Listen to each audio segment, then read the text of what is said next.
Virgin Atlantic is an airline that I would love to love, but I've never seen an airline so caught up with itself that it just could not deliver a memorable experience. I'm starting my journey today in Delhi. Last night, and by last night I mean the past 3 hours, this was my view. This is from the Holiday Inn Express in Terminal 3. If you're looking for a great place to stay on your next layover, look elsewhere. It's more of a pain in the butt than anything else. Imagine taking 45 minutes just to get through the security procedures just to enter the hotel, since the hotel is actually built in what was clearly originally meant to be the airport administrative offices. Anyway, not worth the time to explain. All of the Google reviews are correct. I'm flying to London tonight to position myself for that wonderful British Airways first class flight that I published a couple months ago. Check-in was very straightforward, sporting their fairly new SkyTeam signage, an alliance that they joined in 2023. My ticket today included access to the Encom Privé Lounge, which is one of the very few that are actually available in this terminal. That said, it's also definitely the best of the bunch. As we head over there now, let me welcome any of you that might be new to the channel. My name is Kevin. I'm here to give you an unsponsored and honest look at some of the best, and some of the not so best, airlines and hotels in the world, which I've been bringing to you full time for the past 4 years. Check out the hundreds of videos on the channel, scan the QR code, or click the link in the description to learn more about how I do things. This Virgin review begins now. What we know as Virgin Atlantic today was conjured up in the early 80s. The original business model was to fly between London and the Falkland Islands. Perhaps a bit ill-conceived since they hadn't considered that the runway in the islands was far too short and would take far too long to improve. So they pivoted to fly to New York. They attempted to get permission to fly from London Gatwick to JFK, but they were rejected due to objections from the existing British carriers. Their eyes then shifted to Newark, as so many eyes do, and they just had to figure out a way to compete with Newark-based People Express. Enter Richard Branson, who kinda sorta was recruited as an investor at a party. I mean, really, would you have it any other way? On June 22, 1984, their first flight to Newark took off, quite ironically, on a 747-200, which they leased from none other than Aerolíneas Argentinas. The Encom Privé Lounge is impressive in scale and food selection, but it gets insanely busy in here at times. There's essentially only one lounge available for all business class passengers that aren't flying on Air India. In 1991, they won the right to some slots at London Heathrow, and that is when they began to properly expand. But their focus became more and more on long-haul flying. In the 2000s, they were partnering with British Midlands International until IAG bought them in 2011. Following that, they launched domestic services known as Little Red, but the loss-making venture ended less than 2 years later. At the same time, 49% of Virgin's ownership changed hands from Singapore Airlines to Delta in 2012, with the intention to create a transatlantic joint venture. Virgin was meant to buy Flybe to replicate the same type of regional network in 2020, but Flybe went into administration in March of 2020, and Virgin was close behind, declaring bankruptcy in August of 2020. Things were looking grim. Virgin emerged from bankruptcy and joined the SkyTeam Alliance a couple of years later. Currently they fly to 30 regular and seasonal destinations, which go as far east as India. Previously, they had flown to the likes of Tokyo, Hong Kong, and Shanghai, but they closed that chapter in October of last year. At the time of writing, I don't know the financials for 2024 yet, but they are expected to return to profit after nearly a decade of losses.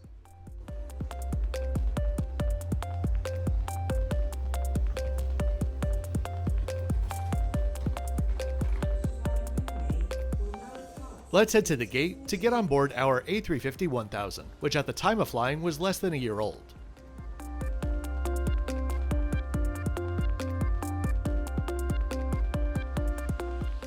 If you're enjoying the video and would like to support the channel, there are many ways that you could do so. A quick like on the video and subscription helps the channel with the algorithm. You could join my YouTube channel memberships to get early access to some videos and access to all of my community posts, or you could check out my Patreon, where I post the most and can help you out with any travel-related questions. Whatever you do, thanks for doing it.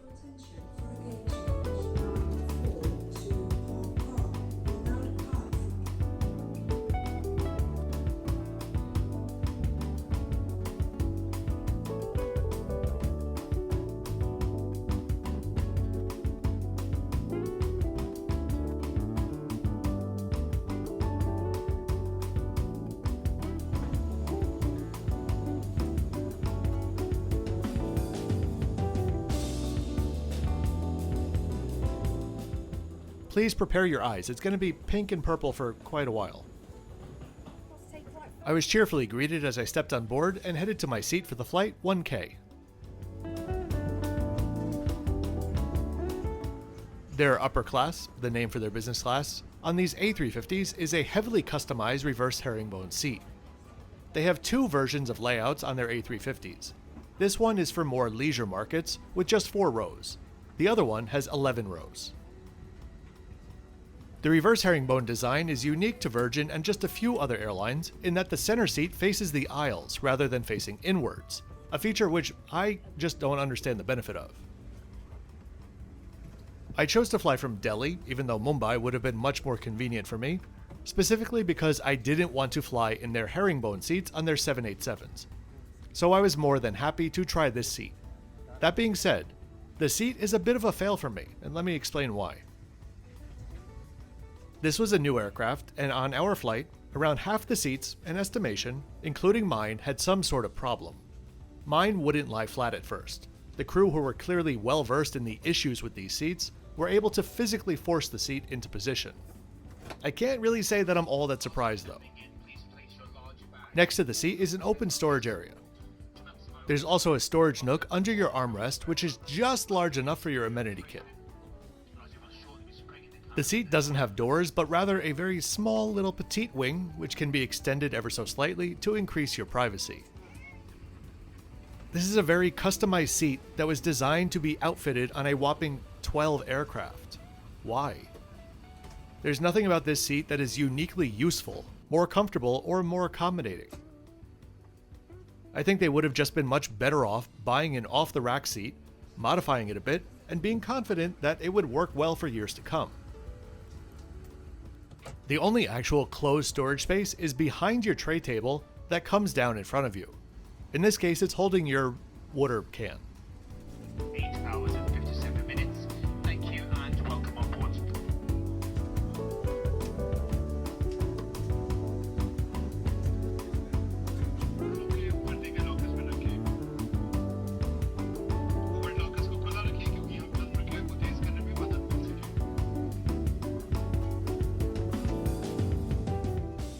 The foot cubby was unique. I'm not sure if this is due to being in the bulkhead or not, but you may have trouble fitting your personal item below it.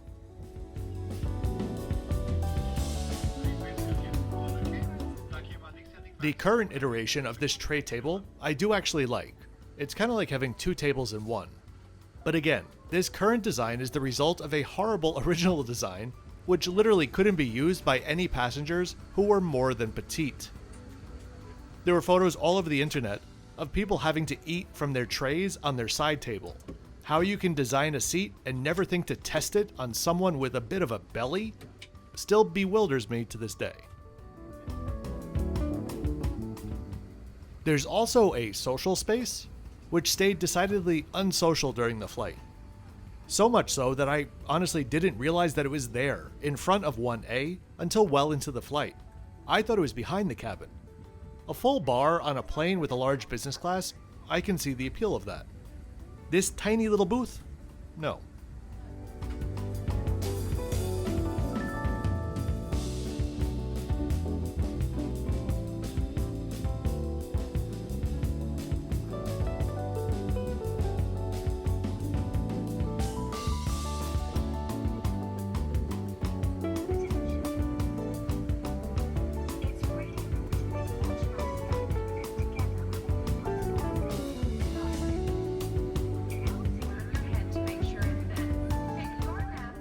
After a bit of trouble getting the safety video to play, that finally started and we were on our way.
This is a late night flight, and like so many of these European flights leaving India in the middle of the night, you're served a light meal after takeoff and then breakfast before landing.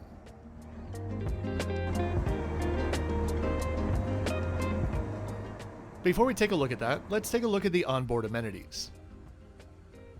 The pillow and the duvet were both really nice quality, and the pillow was a proper size. The duvet has a nice weight and size, but it kind of felt like it was an insert meant to have a cover.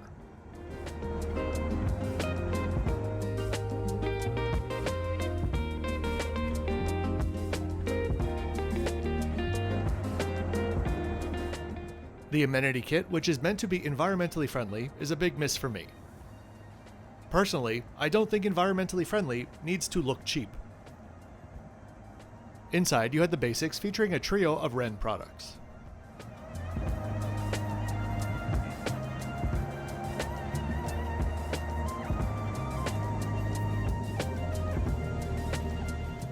Here's the full menu. The red prices are my addition just to give you an idea of the wine value on board. Of course, it is all free. I chose the chicken mayonnaise brioche roll with salad. Please just quickly imagine what you think that's going to look like on a business class flight. Is this what you imagined? I don't care about the portion size. It's not meant to be a full meal. But it was easily the lamest snack or meal that I've ever been served on a flight. This felt like the lunch of the day at a luxury daycare center. The sandwich was flavorless and much more like a packaged hot dog bun than a brioche roll. And the corn was literally just corn. No dressing, nothing.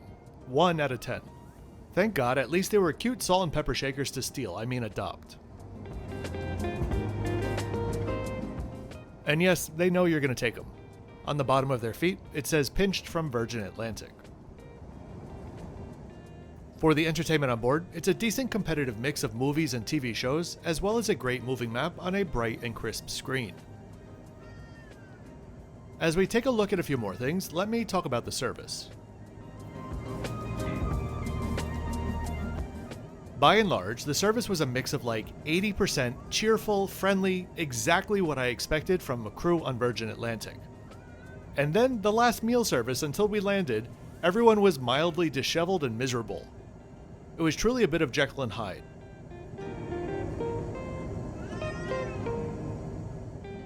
I know this next thing is going to sound odd, but I don't know how else to phrase this.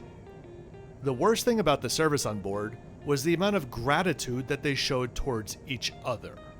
As in, the cabin crew and the flight crew rained gratitude down on each other publicly throughout the entire flight. I'm going to be conservative here and say that they thanked each other over the PA at least 5 to 7 times. I'm sure this was scripted, so someone can put in the comments if you know exactly what they say. But it was something like, blah blah blah, and I really do need to give a big thank you to our marvelous crew who have done a positively outstanding job in taking care of our guests today. Your service certainly hasn't gone unnoticed. I added the positively just to make it a bit more British, but that was the tone. Flight crews are fantastic. They have a very important job. Everyone should know this. And everyone deserves a positive working environment where their efforts are recognized. But perhaps 7 times per flight publicly is a little bit too much. It was as if they'd all been working for Doctors Without Borders in Sudan while we were all sleeping. Like, get over yourselves.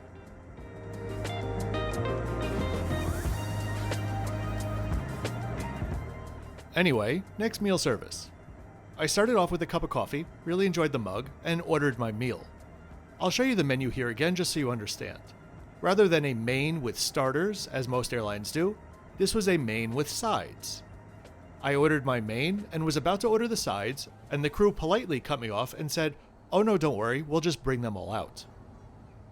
Okay, sounds like every other airline. Good. I ordered the only Indian option, which was a chickpea and potato curry served with local breads and beetroot tikka. First, this is a deceptively small serving.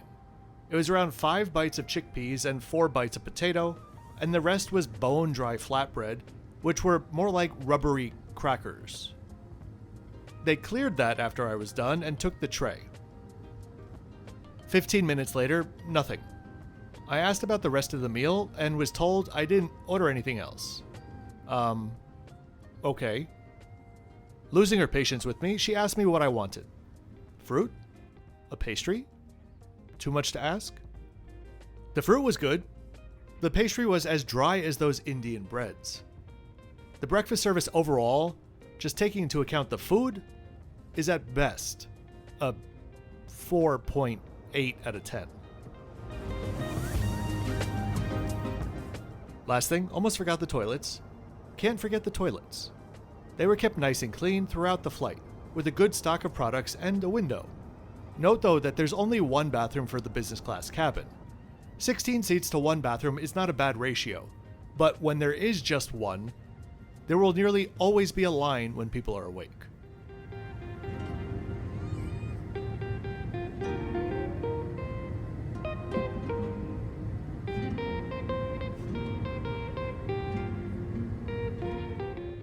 Honestly, to say that I was shocked by the food on this flight is an understatement. I haven't flown Virgin in 20 years, but I, like most of you, have always seen reviews and videos with really nice food. I suppose not today. With that, let's enjoy the approach.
So, part of this is because I thought I was going to be really enjoying this flight. But even objectively, I think this is a below average showing. The seat is comfortable, but not the most practical. The food is sad, and the crew were a little bit unpredictable. Except for those gratitude announcements, those are like clockwork. This was an experience that I was expecting to be with it, and, I don't know, ahead of the curve. But in reality, it all just kind of feels like a big gimmick.